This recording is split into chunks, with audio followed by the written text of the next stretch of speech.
2015년도 이제 한 해가 얼마 남지 않은 가운데 있습니다. 주님의 보혈의 능력이 여러분과 함께 하기를 원하고, 또 예수 그리스도의 그 피 흘리심의 구속 사역을 통해서 여러분의 심령에 주님의 은혜로 가득 차고 기쁨이 넘치기를 소망합니다. 오늘 하나님의 말씀은 요한복음 1장 6절부터 14절에 있는 말씀 보도록 하겠습니다. 요한복음 1장 6절부터 14절에 있는 말씀입니다. 요한복음 1장 6절부터 14절에 있는 말씀 제가 먼저 읽도록 하겠습니다. 하나님께서 보내신 사람이 있었는데 그의 이름은 요한이더라.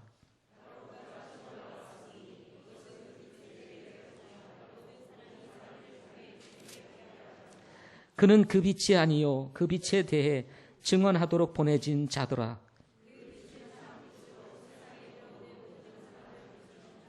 그분께서 세상에 계셨으며 세상이 그분에 의해 만들어졌으되 세상이 그분을 알지 못하였고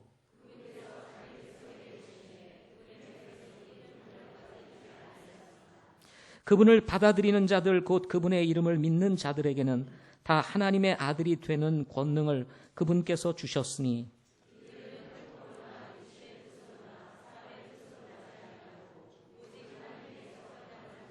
같이 읽겠습니다. 말씀이 육신이 되어 우리 가운데 거하심에 우리가 그분의 영광을 보니 아버지의 독생하신 분의 영광이요 은혜와 진리가 충만하더라. 기도하시겠습니다. 좋으신 하나님, 존귀하신 하나님, 우리를 예수님의 십자가의 보혈로 죄 사하여 주시고 하나님의 자녀 삼아 주사 영원한 생명 얻게 하시니 감사합니다.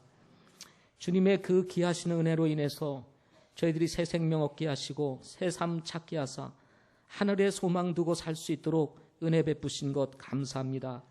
우리가 세상에 있는 동안 연약하여 넘어지고 쓰러질 때가 있지만 주님 붙잡게 하시고 다시 일어나 주님과 동행하는 삶이 되도록 인도해 주시옵소서. 험악한 세상입니다. 유혹이 많은 세상입니다. 넘어지기 쉬운 세상입니다. 주님의 도우심, 주님의 돌보심, 주님의 긍휼하심이 필요합니다. 하나님 성령을 통해서 저희들 힘 주시고 능력 주시고 성령 충만하게 하셔서 이 어두운 세상 그리스도의 빛을 밝히며 주님 따라가는 삶이 될 수 있도록 인도해 주시옵소서. 주신 말씀을 하나님께서 축복해 주시기 원하올 때 예수님의 이름으로 기도하옵나이다. 아멘. 오늘 말씀의 제목은 예수님의 탄생의 진정한 의미라고 하는 제목으로 말씀 전하도록 하겠습니다. 이제 연말 연시입니다. 그래서 성탄 시즌도 됐고 우리 창세기 강해 하나님을 경험하는 삶 시리즈를 잠시 뒤로 하고 우리 다음 주까지 이어서 우리 예수님에 관한 메시지를 전하도록 이렇게 하겠습니다. 지난 금요일 우리 백호연 형제님의 어머님 병원 신방을 우리 며느님이신 우리 박승진 자매와 함께 저희 부부가 다녀오게 되었습니다. 한 해가 저물어가는 시기에 어머님이 넘어지셔서 병원에 입원하여 치료를 하시게 되셨으니 가정에 큰 어려움이 있으실 거라는 생각이 듭니다. 신방에 앞서서 좁은 소견에 모친께서 병원에 입원하셔서 치료하시는 중에 계시는데 이 성탄 시즌 또 이 연말 연시에 우리와 함께 예배를 드릴 수가 없겠구나 하는 생각이 들었습니다. 한치 앞을 내다볼 수 없는 인생이기에 진짜 우리 모친님에게 필요한 게 뭘까, 필요한 말씀이 뭘까 이렇게 고민하며 생각을 하다가 자연스럽게 제 마음속에 우리 모친님에게 복음을 전해야 되겠다. 정말 우리 모친님에게 필요한 것은 예수 믿고 구원받는 일이라는 생각을 가지게 되었습니다. 구원받은 사람이라면 누구나 특별히 이제 아프거나 몸이 안 좋을 때 또 삶의 위기가 찾아올 때 우리의 마음속에 가장 먼저 드는 것이 무엇이겠어요? 예수 믿고 구원받아야 되는데 하는 생각이 아니겠습니까? 그래서 성탄의 기쁜 소식을 우리 모친님에게 전해드려야 되겠다 이렇게 생각을 하고 말씀을 전해드렸습니다. 우리 모친님께서는 약사이셨습니다. 30년 이상을 연세대학교 병원 그 약국에서 근무를 하셨습니다. 사람의 병을 고치는 것이 어떤 것인지를 누구보다도 잘 알고 계시는 분이셨습니다. 그런데 사실 우리가 아무리 좋은 약을 쓴다 할지라도 약으로도 고칠 수 없는 병들이 있다는 것입니다. 될 수 있을 것 같은데도 잘 낫지 않는 경우들이 참 많습니다. 그래서 모치님에게 그렇게 말씀을 드렸습니다. 우리 모치님이 약사이셨고 사람들의 병을 고치는 일들을 많이 하셨지만 약으로도 되지 않는 그런 일들이 있지 않습니까? 이럴 때 보이지 아니하시는 하나님의 은혜가 필요하지 않겠습니까? 하고 말씀을 드렸습니다. 그래서 제가 모치님에게 이렇게 말씀을 드렸습니다. 모치님 기도하세요. 하나님께서 작은 신음소리도 들으시는 분이십니다. 하고 말씀을 드렸습니다. 저도 이 말씀을 모치님에게 드렸지만 제 자신을 돌아본 때에 연약한 지체들을 위해서 기도하고 또 여러 가지 어려움에 빠져 있는 성도들을 위하여 기도할 때 진짜 내가 하나님께서 이 일을 정말 들으시고 정말 주님의 능력으로 고칠 수 있다는 이 분명한 확신 가운데서 기도하기보다는 기도할 수밖에 없는 상황이 되다 보니까 기도하는 것이 아닌가 하는 생각이 들었습니다. 그러나 여러분, 우리 성경을 통해서 우리가 알고 있는 것은 하나님은 전지전능하신 분이시라는 것입니다. 과거에 2000년 전에 주님이 이 땅에 오셨을 때 그 가지고 계셨던 그 기적의 능력을 우리 하나님은 여전히 가지고 계신다는 사실입니다. 그래서 하나님은 보이지 아니하시지만 살아계시고 역사하시는 분이시니 모치님 기도하세요 하고 말씀을 드렸습니다. 바람도 그리고 사람의 영혼도 눈에 보이지 아니하지만 존재하지 않습니까? 그러니 하나님 눈에 보이지 아니하시지만 존재하십니다. 그러니 그분께 기도하세요. 그분 신뢰하고 믿고 기도하세요. 그리고는 예수님께서 하나님이심에도 불구하고 사람의 몸을 입고 세상에 오신 이야기를, 이 말씀을 전해드렸습니다. 그분이 왜 이 세상에 오셨는지, 그분께서 왜 십자가에 달려 돌아가셨는지, 그리고 그분께서 부활하셨는지, 그리고 그 부활하신 주님이 우리에게 어떤 의미가 있는지, 그리고 그 예수님을 믿으려면 그분을 마음에 영접을 해야 합니다. 그래야 진정한 성탄의 기쁨이 우리 모치님에게 임하게 되는 것입니다. 하고 말씀을 드렸습니다.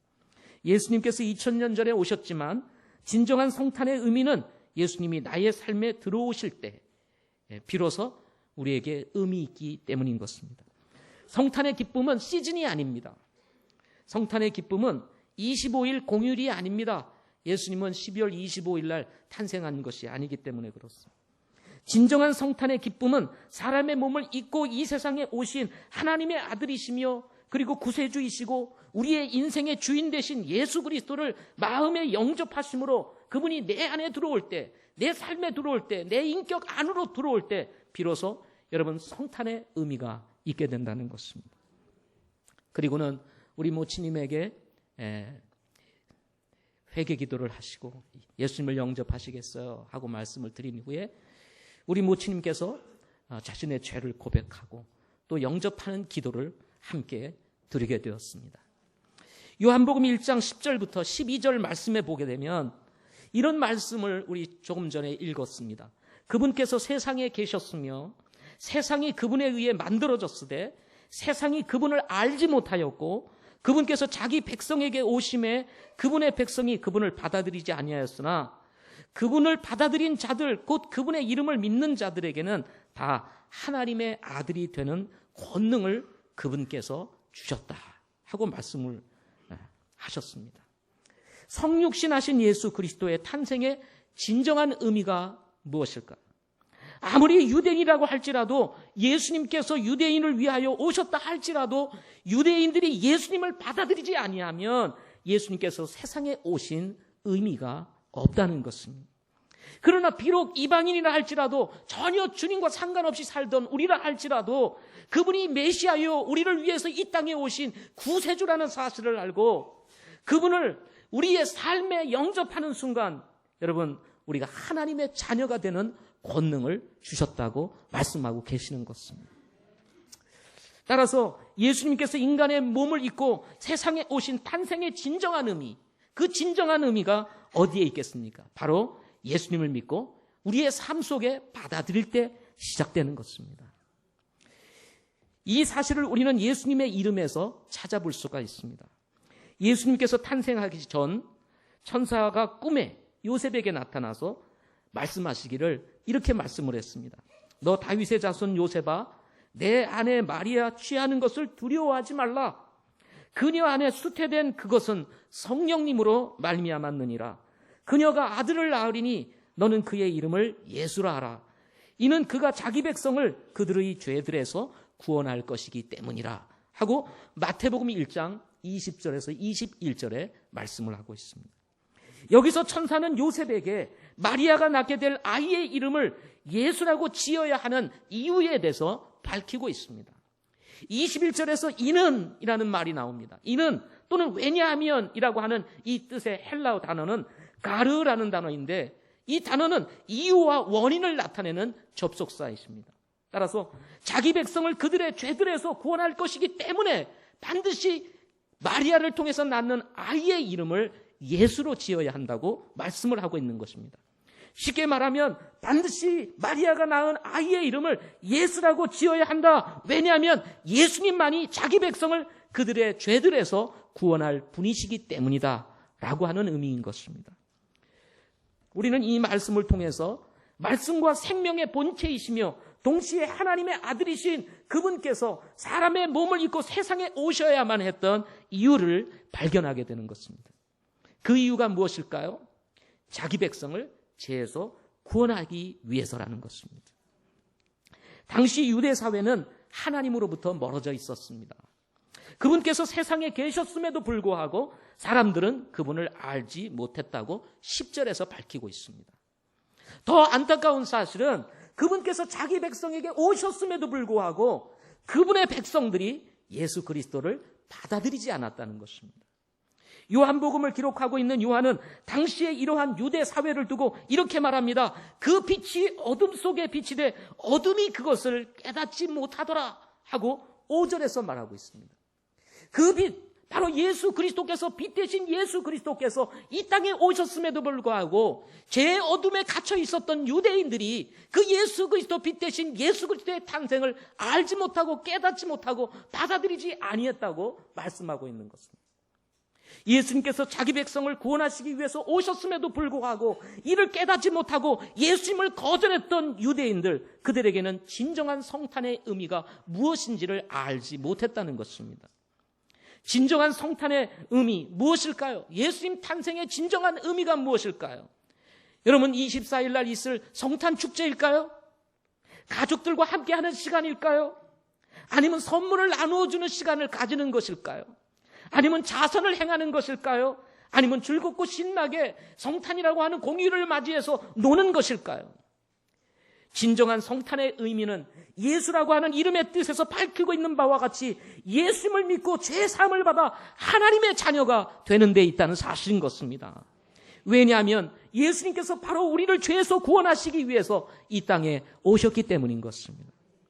누가복음 2장 10절부터 14절 말씀해 보면 이렇게 말씀하십니다. 천사가 그들에게 이르되 두려워하지 말라. 보라, 내가 온 백성에게 미칠 큰 기쁨의 좋은 소식을 너희에게 가져왔노라.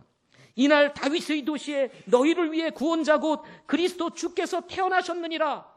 이것이 너희에게 표적이 되리니 곧 너희가 포대기에 쌓여 구유에 누인 아기를 보리라.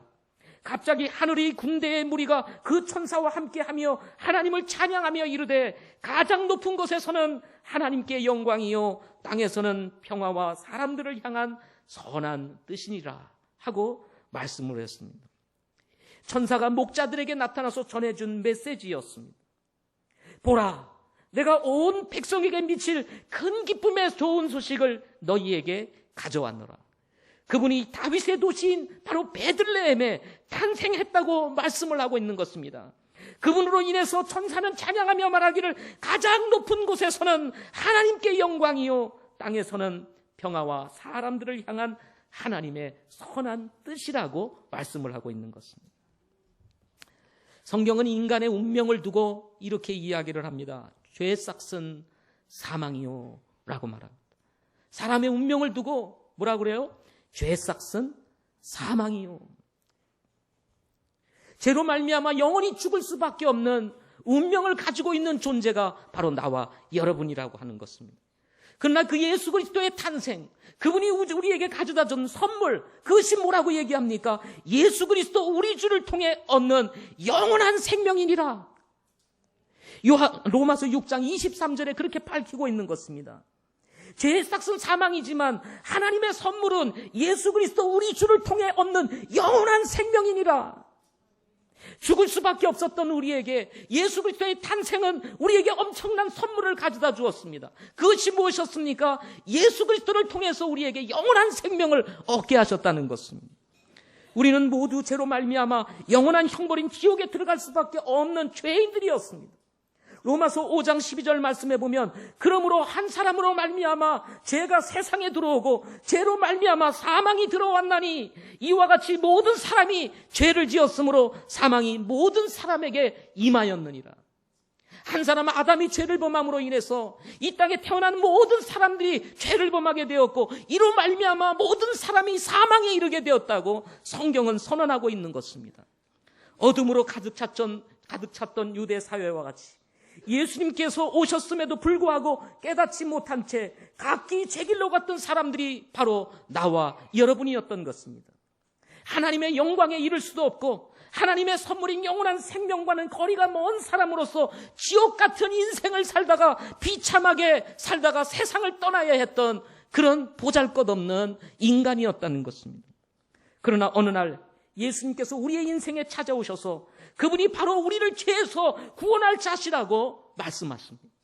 아무것도 모르고 살던 우리에게 지식도 주시고 지혜도 주사 예수님만이 우리를 죄에서 구원하실 자시라는 사실을 깨닫게 하시고 그분을 영접하는 순간 우리를 죄와 사망에서 건져내시고 하나님의 자녀되게 하심으로 영원한 생명에 이르게 하는 바로 그날, 바로 그 순간, 그것이 바로 예수님이 나의 삶에 찾아오는 그날, 그 순간이 바로 예수님 탄생의 진정한 의미인 것입니다.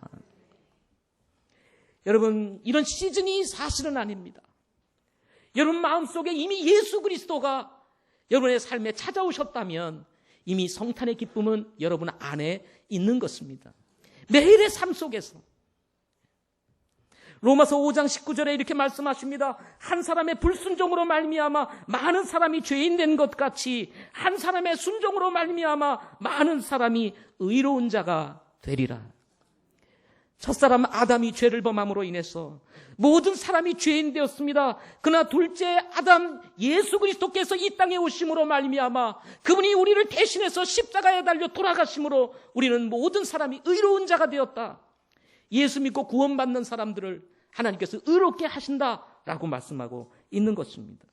로마서 5장 21절에서는 이것은 죄가 군림하여 사망에 이르게 한 것 같이 은혜도 의를 통해 군림하여 예수 그리스도 우리 주로 말미암아 영원한 생명에 이르게 하려 함이라 하고 말씀해 주신 것입니다. 예수 그리스도의 탄생, 바로 그분의 탄생이 바로 우리로 하여금 영원한 생명에 이르게 하는 은혜에 이르게 하였던 것입니다. 이 사실을 분명히 하시기 위해서 하나님께서는 요한을 통해서 요한복음을 기록하면서 니고데모에 대한 이야기를 기록하게 했습니다. 니고데모는 여러분도 잘 아시겠지만 그는 치리자였습니다. 적어도 구약 성경에는 아주 정통한 사람이었습니다. 뿐만 아니라 그는 메시아를 기다리는 아주 경건한 유대인 중에 한 사람이었습니다. 그는 일반적인 유대인들처럼 예수님을 믿지 않고 있었습니다. 그러나 니고데모가 느끼는 예수님, 그러면 분명 일반 사람들과 다른 분이라는 사실을 알게 되었고 그분을 통해서 행해지는 수많은 기적들을 바라보면서 하나님이 함께 하시지 아니하고서는 행할 수 없는 일이라는 사실을 그는 알게 되었습니다. 요한복음 3장 2절에서.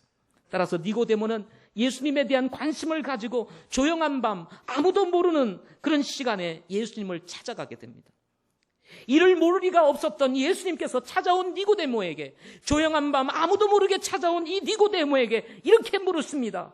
진실로 진실로 내가 내게 이르노니 사람이 다시 태어나지 아니하면 하나님의 왕국을 볼 수 없느니라. 진실로 진실로 내게 이르노니 사람이 다시 태어나지 아니하면 하나님의 왕국에 이를 수 없다는 것입니다. 니고데모는 순수한 사람이었습니다. 자신이 가지고 있는 한계를 알고 그는 있는 그대로 주님 앞에 나아가 물었습니다. 사람이 늙으면 어떻게 날 수 있나이까? 어머니 태에 2번 들어갔다가 태어날 수 있나이까? 이것이 사람이 가지고 있는, 니고데모가 가지고 있는 한계였습니다. 거듭나야 된다고 하니까 하는 말이 어머니 태에 2번째 들어갔다가 태어날 수 있겠습니까? 그것은 불가능한 일이었습니다. 그러나 니고데모가 생각할 수 있는 것은 거기까지였어요. 그러나 이런 니고데모에게 예수님께서 이어서 대답하십니다. 진실로 진실로 내게 이르노니 사람이 물에서 나고 성령에게서 나지 아니하면 하나님의 왕국에 들어갈 수 없느니라. 물과 성령으로 나지 아니하면 하나님의 왕국에 들어갈 수 없다는 것입니다. 사람에게 다시 태어나는 것이 아니라 말씀과 성령을 통해서 태어나야만 하나님의 왕국에 들어갈 수 있다는 것입니다. 하나님의 왕국에 들어갈 수 있다는 건 무슨 말입니까? 우리를 구원하시기 위해서 오신 예수 그리스도를 아는 사람들만이 결국 하나님의 왕국에 들어갈 수 있다는 거예요. 이어지는 말씀에서 예수님께서 니고데모에게 이렇게 말씀하십니다. 쭉 이어지는 말씀 속에서 그 유명한 말씀을 남깁니다.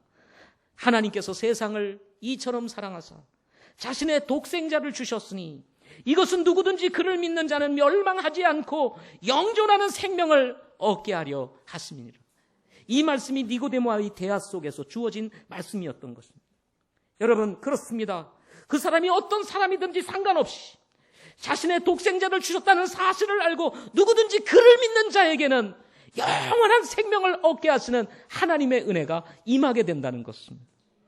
그리고는 이어서 말씀합니다. 요한복음 3장 17절에서 하나님께서 자신의 아들을 세상에 보내신 것은 세상을 정죄하려 하심이 아니요 그를 통해 세상을 구원하려 하심이라. 예수님께서 이 땅에 보내신 것, 예수님이 이 세상에 오신 것은 사람을 정죄하기 위한 것이 아니라 너 죄인이야, 너는 죽을 수밖에 없어, 너는 저 무서운 지옥 형벌에 떨어질 사람이야 라고 정죄하기 위해서 온 것이 아니라 우리를 세상에서 구원하시기 위해서 오셨다고 말씀하신 것입니다. 이렇게 해서 니고데모가 예수님을 만나게 되고 구원받게 됩니다. 니고데모 개인에게 예수님의 탄생의 진정한 의미가 무엇이었을까요? 니고데모 전에 탄생했던 그 예수님, 베들레헴에 탄생했던 그 순간, 물론 그 순간도 인류를 위한 진정한 의미가 있는 것은 사실입니다. 그러나 그렇게 주님이 태어났다 할지라도 그분을 받아들이지 않는다면 니고데모에게 예수님의 탄생은 아무런 의미가 없다는 것입니다.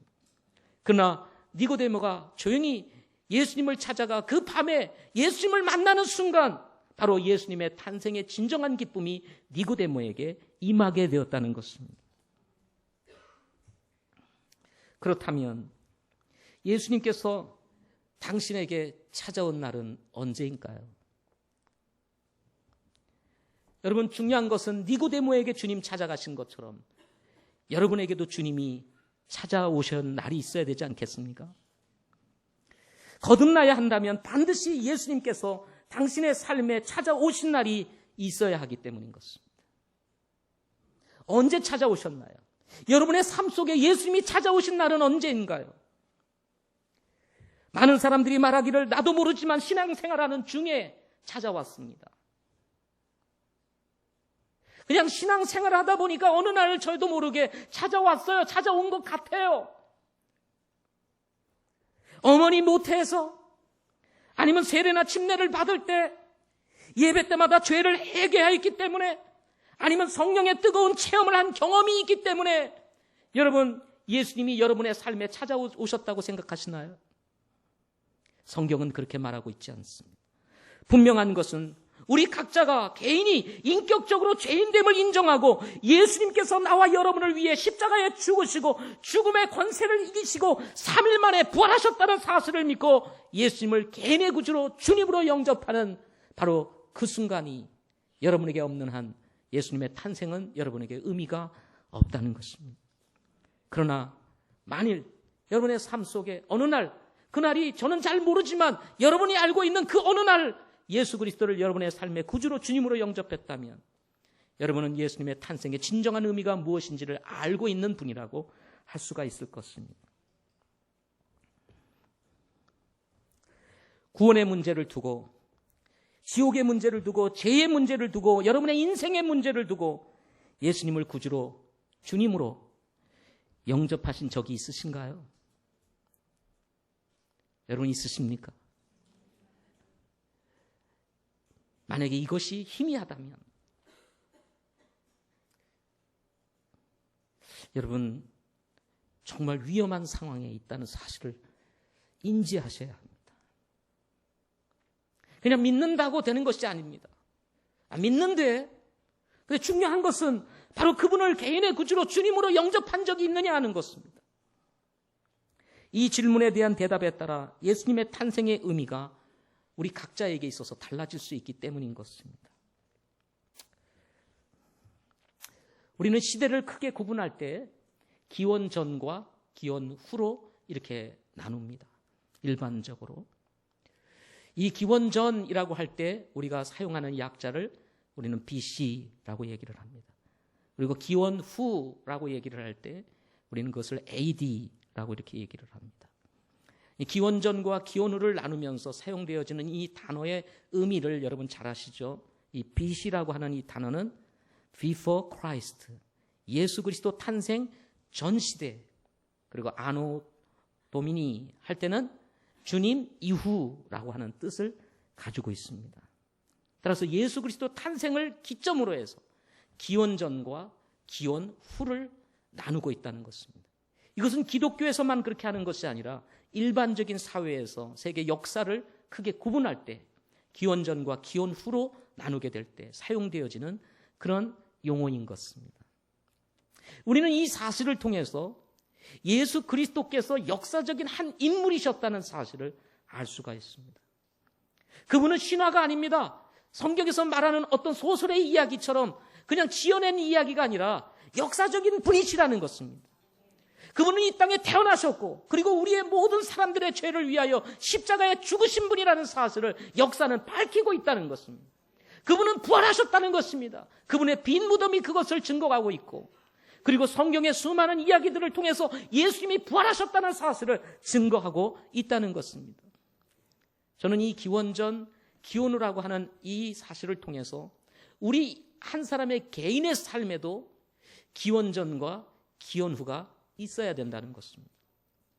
여러분의 삶 속에 예수 그리스도가 들어오는 순간 우리에게는 예수 믿기 전 시대와 그리고 예수 믿고 난 이후의 시대가 나뉘어지게 된다는 것입니다. 그러나 만약에 여러분에게 예수 믿기 전과 예수 믿고 난 이후의 삶이 없다면 예수님의 탄생은 아직도 여러분에게 의미가 없는 일이라는 것입니다.